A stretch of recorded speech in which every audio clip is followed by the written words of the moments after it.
What you are looking at right now is the single most disruptive piece of military technology in the world at the moment. Or it's a bunch of t-shirts. There is no way to know from this video, and that's sort of the point. At the beginning of June, Ukraine unleashed Operation Spiderweb, smuggling drones across Russia inside of shipping containers, and then unleashing them to cause untold rubles in damage to the Russian Air Force. Simultaneously, unbeknownst to the rest of the world, Israel had been developing a similar plan against Iran, with the target this time being Iranian air defenses. This quickly allowed Israel to own the Iranian skies, which paved the way for a US intervention about a week later, this time shifting the target to a few key Iranian nuclear sites. Indeed, the whole thing about nuclear weapons drove attention away from Israel's drone strategy. Nonetheless, as far as we can tell, it was a critical component of the plan. Here's the thing, though. This is just the beginning. Smuggled drones are a global problem now, with the potential danger in the billions for all parties involved. And I do not mean that in the sense that the United States is like Russia, and also leaves its expensive planes out in the open, and so maybe it is time to invest in some hangars that would protect them from such simple attacks.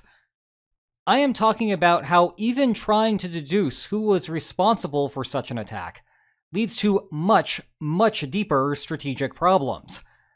And the issue seems all the more salient now that Iran may seek retribution for the US strikes on its soil. Never mind what might happen if a traditional conflict breaks out between the parties. So, let's get to it. I want to begin by discussing the military vulnerability of Russia and Iran, because there is a misconception about the implication here. Obviously, I am not the first person to realize that Ukraine's attack could be replicated elsewhere. Israel's strikes on Iran laid that bare. But the conventional wisdom about the exact nature of the problem tends to go down the wrong path. That basic argument is that Ukraine and Russia are currently at war.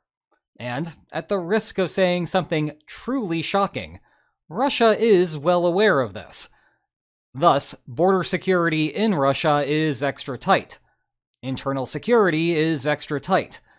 Russia's intelligence agencies are working overtime.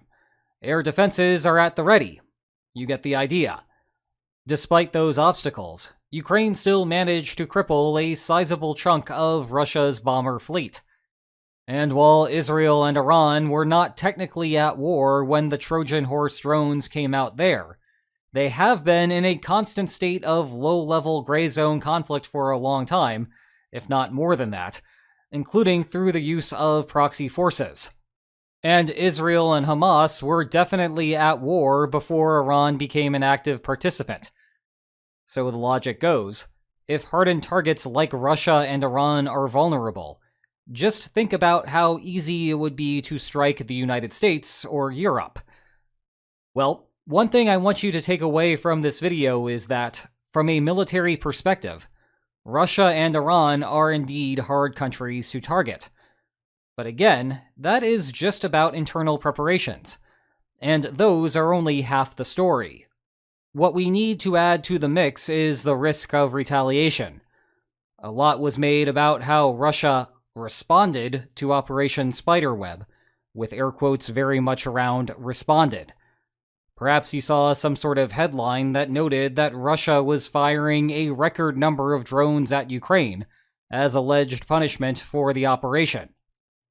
If that were true, then yeah, Kyiv might want to rethink the wisdom of conducting attacks deep on Russian soil. And while there have been records, the causal chain here is all wrong. The records are not a response at all. Actually, to prove my point, I was playing a bit of a trick on you there. This headline about a record number of drone attacks, that was from the end of May, meaning that it came before Ukraine strikes. The pace was picking up well before part of Russia's bomber fleet disintegrated. Heck, we could go back to the end of last year. Guess what? The discussion was about records being set then too. And it will not surprise you that the records are still being set now, post-Operation Spiderweb, but Critically, not caused by Operation Spiderweb. It is just a number that goes up over time. However, it is easy to miss the trend unless you are constantly staying current on the story. That is why I like to use the sponsor of today's video, Ground News, and tailor my feed to focus on the topics that I am most interested in, like Ukraine, Russia, Iran, and Israel. They say it is a curse to live in interesting times, but hey, Ground News is going to help me power through it.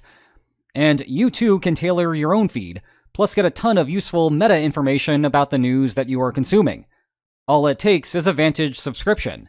And by going to ground.news/linesonmaps, or scanning the QR code on your screen, you can get 40% off of this service. So thanks again to Ground News for their continuing support of this channel. What we really need to be talking about here is a political deterrence perspective. In that light, Russia and Iran were among the easiest targets out there. Using political violence is a strategic decision that policymakers choose because they think there will be some type of benefit attached to political violence, while the downside risk of political violence is comparatively small. Put yourself in Zelensky's shoes for a moment. What exactly was the downside risk here to Ukraine? Well, the answer is not much. Just as we discussed right after the attack, Russia was already at war with Ukraine, and it was not like Moscow was pulling punches. Russia ramped up its drone strikes in the following days, yes, but that was it. Again, the number is just ticking up over time, regardless of what Ukraine does. But here is the thing. Russia has been scaling its drone production over the last year or so. The assembly lines are producing about 5,200 per month, but that number is likely outdated by the time that you are watching this. Thus, the reason that Russia could deploy all of those drones at the same time is simply because Russia has more drones in its possession now than it ever did before, and that statement will continue to be true week after week for the foreseeable future, perhaps until Ukraine starts finding ways to target Russia's drone production facilities, which seems to be the direction that Kyiv is heading. Switching to the other target, what was the downside risk to Israel here? Was Iran going to further arm its proxies? Was it going to start enriching uranium? Was it going to fire ballistic missiles and long-range drones at Israel, something that Israel has already spent billions to prepare for? To coerce someone, you need to convince them that something bad will happen if they take the action, but that the bad thing will not happen if they do not take the action. If you tell me that you will do something bad to me regardless, then I am not going to factor your threat into my decision-making process, because it literally does not matter. And hence, from a political deterrence perspective, Russia and Iran were among the easiest targets in the entire world. To reset things, both Russia and Iran were theoretically hardened military targets, but were relatively vulnerable politically because deterrence had already failed. Let's compare that to the challenges a country like the United States faces now. Given the distance that Ukraine managed to cover with its strike, perhaps you think that everywhere in the United States is vulnerable. And that may be true, but bear in mind that Ukraine had to assemble the drones inside of Russia. Well, maybe you think that the United States has a better protected border. Or maybe you think that US intelligence would be better at exposing the operation. Or the FBI would be better at tracking down the operatives after they arrived. If only such capacity solved the problem. Even if you are that optimistic, the United States still cannot relax. Let's keep zooming into here. Welcome to El Paso, Texas. With a population of 679,000, it ranks as the 22nd largest city in the United States. The thing is, Ciudad Juarez is just south of it, population 1.5 million. So even if you think that the US Border Patrol and the FBI have it on lockdown, that would do El Paso little good if you think that sneaking some drones and agents into Mexico would be super easy. And once there, attacking El Paso would be barely an inconvenience, because both of those things are that simple. Let's focus on right here, El Paso International Airport, because we know that if you want to disrupt the US economy, aiming for anything and everything plane related is a good starting point. And I know that I keep saying this, but here's the thing again. It sits just 4 miles from the border. Now, your average handheld drone used in the Ukrainian war effort has a range of about 6 miles. A potential saboteur, therefore, would not even need to access the US cellular network to commit the attack. All they would need to do is drive up to the border, deploy, and scram. Meanwhile, if civilian infrastructure is not the target that the saboteur has in mind, Fort Bliss is literally right next door. I am not exaggerating here. Actually, the distance question is more favorable. Drive up, launch, and leave. Point is, even if you are optimistic about US border security, there is a real vulnerability here. But that's just the military logistics part. That takes us to the question of US political vulnerability, which is where things get complicated. Confession time. I started scripting this video in the first week of June, in the immediate aftermath of Operation Spiderweb. At the time, the United States was not at war with anyone. Thus, US political vulnerability was relatively low. The central lesson of this video was going to be that drones may become a significant deterrent, as the White House must now factor those potential costs into any offensive actions it takes in the future. Moreover, I was specifically going to point to Iran, which has trouble projecting power far enough to seriously threaten US interests. Meanwhile, its most damaging retaliatory option is to close the Strait of Hormuz, but that comes at the cost of shooting itself in the foot by limiting its own oil exports, and it would undoubtedly set off something fierce in Beijing. Consequently, Trojan horse drones play a role that Iran did not really have access to a few months ago. In any case, the Trump administration blew right past any hypotheticals by striking 3 key Iranian nuclear facilities on June 22nd. As it stands now, it is hard to adjudicate where exactly we are in the threat environment. Because the United States' attack was a one and done, and also because Washington's leverage with Israel also helped end that war, it is unclear whether Tehran would want to restart anything by seeking retribution with some quadcopters. In contrast, Israel is in a worse position. Iran certainly would like to see more damage there after having gotten clobbered for 12 days. And if you worry that Mexico's security is porous, just wait until you find out who is on Israel's borders. But focusing on Iran alone as the problem overlooks perhaps the biggest challenge that the United States faces overall. In fact, our last focus for today is something known as the attribution problem.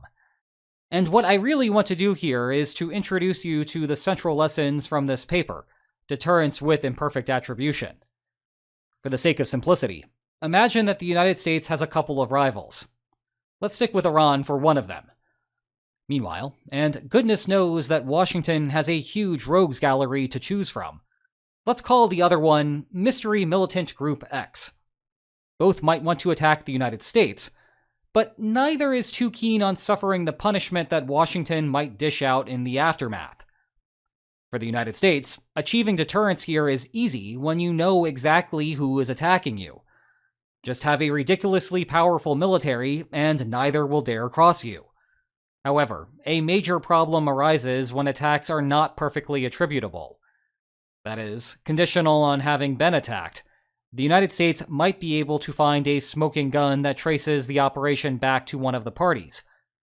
But it might also end up clueless in the aftermath, and thus unable to infer to whom it should direct its wrath.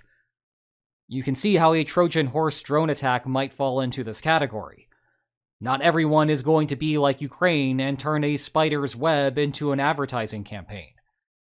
There are 3 key findings to know about such environments. First, conditional on being attacked, unless there is a smoking gun, the United States cannot directly infer who conducted the operation. Now, that might sound like it is self-evident, but it is not. If only one actor were in a position to conduct an attack, you would not need a smoking gun to know who did it. You could reason through the situation by making a logical inference, and a very basic one at that. But a problem quickly arises here. Imagine, indeed, that only one country had an interest in attacking. Say it is Iran. Then, as I just described, the United States would know that any attack must be from Iran. It does not need to see an Iranian flag painted on bits of drone to figure it out, given that Iran is the only willing and able country to conduct the attack. In turn, the United States targets its retaliation against Iran, simple as that. However, Iran would prefer to not attack conditional on retaliation, and it can avoid that retaliation by simply not attacking in the first place. No attack, no retaliation. The logic is the same for why the militant group alone cannot be the only one who would ever plan an attack. Then the United States would know, and it would be goodbye militant group X. And that takes us to the second key point. Both of them will attack some portion of the time. Who ends up being the one to do it depends on who figures out the logistics first, which, importantly, is also something that the United States might not observe. This creates a perverse incentive that leads to more attacks overall. Now the attacking party does not bear the entire cost of an operation, because the other might be wrongly punished. So if the militant group was previously on the fence about conducting an attack, suddenly it is going to be all in. For example, if that group attacks, then the United States might take a wild guess and assume that Iran was responsible. X ends up very happy, while Iran is annoyed that the United States has bombed some of its assets, even though Iran did nothing wrong. Iran, of course, has the same incentive, and so you get that aforementioned increase in attack levels, well beyond what would happen under more transparent circumstances. The final point is where things get really bad for the current situation. Increasing the belligerence of one potential culprit imposes a spillover effect on the other one. The United States just blew up some very expensive Iranian nuclear infrastructure. Tehran is undoubtedly upset, even if it might not be driven to the point of wanting to restart hostilities with the United States. But think about this from the militant group's perspective. Now if it commits an attack, the default assumption is going to be that Iran was the perpetrator. So now it becomes more inclined to commit an attack. It can get away with it. In turn, even if Iran would prefer to let bygones be bygones right now, that may not matter if Washington does not know that and cannot correctly attribute the attack. Thus, overall, the United States has just put itself in a very vulnerable position, at a time when the technology of covert action has never been more concerning. Thanks again to Ground News for sponsoring today's video. Go to ground.news/linesonmaps or scan the QR code on your screen to get an excellent 40% off Advantage plan. And if you enjoyed today's video, please like, share, and subscribe, and I will see you next time. Take care.